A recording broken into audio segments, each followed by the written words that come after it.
Hey guys, Sherman614 here. Have another one of my new knife reviews for you guys. This is one of the knives that I recently purchased. This is the Cold Steel Kobun.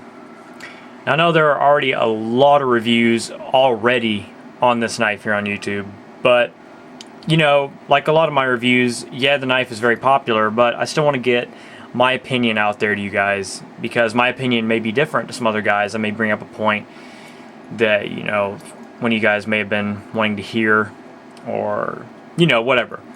Just want to get my 2 cents worth out there, if you will.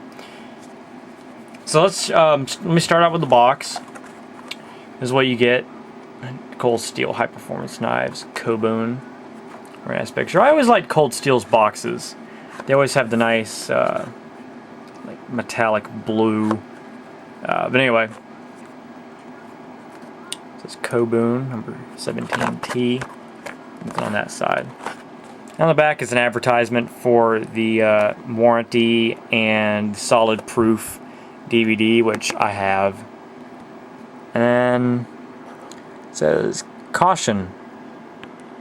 Extremely sharp knife, handle with care at all times. Always inspect sheath before use and replace when worn out. Okay. And there's their address and Cold Steel, everything. Alright. You get, of course, the knife comes wrapped in thick plastic.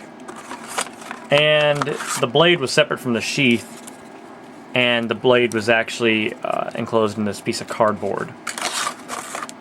Which all of my Cold Steel fixed blades were the same way. Actually, all my fixed blades that I've ever bought, period, were that way. Okay, so that's the box. Nothing important. You guys wanted to see this. First impressions is that it's really thin. It's very thin, which I like. Also, I was impressed in the fact that it had a clip. I love it. Most companies with their fixed blades, they'll just give you the Kydex sheath and give you a steel bead lanyard to go with it, and say, here you go. But no, Cold Steel gives you the option of being able to carry that in the waistband or on a belt. Very nice, very sturdy. I have a few Cold Steel fixed blades with the same type of clip, and I've never had one break on me, and I've used them pretty heavily. And I've snagged a few, and they've never broken. Unlike some of the other ones, you cannot take this clip and remove it and attach it to the opposite side. You're stuck with tip up. Of course, I don't know why you'd want to carry it tip down, but, you know, on their Braveheart, it gives you the option, which I have, and I believe it also does with my safe maker or Peacekeeper. One of them. They have like 4 different titles. So very nice Kydex sheath. It has all the different holes with the metal eyelets. So that's very nice. Here again, a lot of companies do not do that, especially for this price point. And I paid $30 for this at Amazon.com. I forgot what knife company it shipped from, but I believe Newgram sells these for $27. I could be wrong. Correct me if I'm wrong. I know I saw it somewhere for $27. But I paid $30 for mine, and that is a great deal for a knife of this quality and size. So it came with a little bit of a little sheath wear here, but I don't care. Oh, but anyway, also something about the clip. It's very nice because it's hooked. See, it's hooked at the bottom, so it will clip onto your belt or waistband and just snag on there. So when you go to extract the blade, the whole sheath and everything doesn't come with it, which I've had happen with similar designs. So it's nice that they do that. It is a retention sheath. I don't know if you can see down in there. Let me get a flashlight. Right. God, I really should be prepared when I do these things, shouldn't I? You can see down there the guard is completely encapsulated inside this portion right here. All right. Look at that blade. gorgeous upswept tanto blade. And it's like I was telling my brother-in-law, it's like a mixture of traditional Japanese tanto and an Americanized tanto. You got the Americanized extreme secondary tip, but you also got that sweep, a nice belly. I don't know if you guys can see that, but it's got a very nice sweep to it. Not too big of a sweep, but just enough of one. So that's very nice. Let's see what we got on the blade. You got cold steel on one side, stamped into the blade, or etched, I mean. Then Kobun, made in Taiwan. AUS 8 steel, if I'm not mistaken. I know these were made in two different steels, and it doesn't say on the blade, so I'm not entirely sure what it is. This was advertised as AUS 8. But, like I said, I'm not entirely sure because it is not shown on the blade. But there were AUS 8 versions, and they were... What other steel was it? Was it the Krupp? Yeah, it was the that Krupp steel that Cold Steel uses. So, I'm not entirely sure. But very nice finish on that. It's got some fingerprints on there. And you can see it has the Kraton guard, which does have a little bit of sheath wear right there, and on the other side. Doesn't matter. Will it wear off over time? I can't see it happening. Very roughly checkered Kraton handles. I say very, it's not uncomfortable, but you get a very nice grip. Very roughly textured. It's very nicely textured. Like the gun grips on a 1911. It's also on top. It doesn't have the same diamond ridging. It has some little cuts made in it. It's very nice. That's also for very nice traction. It's got on both sides. And it has sort of a little mound here. I don't know what you call that, but the handle tapers off towards the bottom, which I think is kind of weird because it means the base of the handle is actually thinner than the blade. So I thought that was kind of odd, but anyway, you got a little metal eyelet here for a lanyard. A little lanyard hole. I don't believe it's a full tang. I think it stops right before the eyelet. That's what it feels like anyway. Feels like the tang stops at about right there. But with a knife this size, you're not going to go out batoning wood or cutting down a sapling with it, so it didn't really matter. A blade any bigger than this, then I would care. Let me get my ruler, speaking of which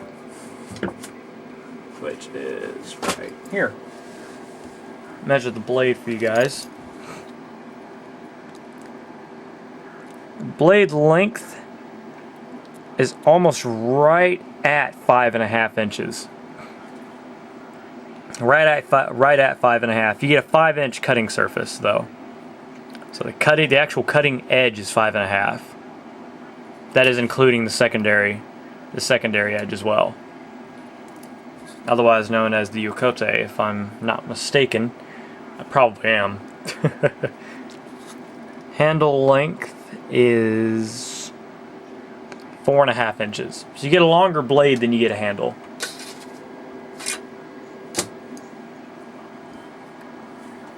Now, I have about, I'd say, medium-sized hands.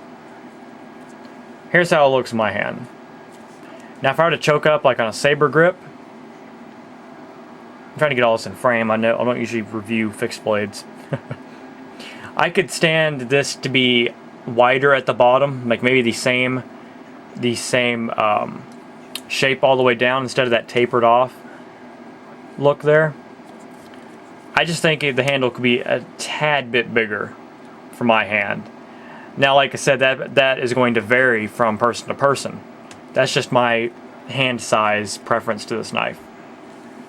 But it locks in and your hand just melts into the handle. So, very good design, very thin as you can see. Like I said, it's got the little bulge right there, so it conforms to your hand very well. Now, if somebody mentioned this in one video, that with the K-bar, and well, most knives, the guards are metal. So in a knife fight, somebody comes in, you try to use the guard as a blade stop or block, whatever, then it's going to shear right through that craton handle. But I don't know many of you guys out there who are going to be using this knife in a knife fighting role. Now I know some of you guys out there in the service might want to use this as one of your main service blades. Backup, self-defense, just, you know, whatever. And you might have to use it as such. But I'm saying majority of people buying this knife, it's a $30 knife. They're using it for novelty, last-ditch self-defense, or maybe utility. Just depends on what, you know, who you are. So you're not going to have to worry about that. It would just add to the weight. But it's very comfortable. You're not going to have to worry about your hand slipping forward on this handle, even if the guard was not there, because I own, like I said, a Braveheart. It has the same exact texturing, and it has no guard. And I've never worried about my hand slipping forward because it is very roughly textured. Very nice job, cold steel. Through heavy use and with gloves, I've heard of some people saying their craton wears down over time. I don't think many of you guys are going to have to worry about that too much through your personal use. But just keep in mind that can happen. Also, by the way, at the bottom of the handle, it's also got the same little cut ridges. And the bottom part also flares out a little bit. So, very comfortable handle. Hollow ground blade, by the way. It's hard to tell, but actually, never mind. That's not hollow ground. It felt hollow ground for a second, or it might be. I don't know. It almost feels it, but the way the light's reflecting off it doesn't look good. Anyway. The edge when I got this, I was not impressed with. To be honest with you, it could not shave, and it barely cut paper, and it still had a few little snags on it, you know. I tried a bottle cutting test with it. What was it, yesterday? And I hit a water bottle, and the water bottle just like shot off halfway out into the yard like I would hit it with a baseball bat. My girlfriend laughed at me. And so anyway, it didn't cut the bottle at all. And that may have also something to do with the weight. I'm not sure. It pierced the bottle very well. It has a very nice piercing tip. It has a lot to do with... I was also very impressed of how thin the blade was. I mean, you look at that. That is a very thin blade. Excellent for piercing, which is what the Tanto is pretty much designed for. That's what it specializes in, as an excellent piercing blade style. I did touch it up on my Smith sharpening system. I haven't touched it up on my stone, but here's how it cuts. Just with this. Yeah, it's not bad in some spots. So you can touch it up and make it really nice. That's why I'm probably thinking it's AUS 8 or AUS 8, however you want to pronounce it. So anyway, very nice knife. I highly recommend this blade. $30. You guys aren't missing much, you know? I mean, you're not breaking the bank. It's like I said, $30. You're getting a 5.5 inch fixed blade, very nice Tanto style with a sweep. Very sharp. Well, it does not come very sharp. It comes adequately sharp. You can put a nice edge on it. So, I would highly recommend this as a last-ditch self-defense knife. If you just want to carry it, you know, I would carry it out in the open. Most places aren't going to bug you about it because it is visible. I wouldn't try to conceal it, because that violates a lot of laws in most states. Also, one more thing, this takes some breaking in. As I got this sheath, it was very stiff and very hard to extract that blade. So with a little bit of little bit of work, it's become easier. I've not had this slip out of my waistband as I've extracted it. That clip is held up very nicely. So I highly recommend this blade. Go out and pick yourself up one or two. Sherman 614. Peace.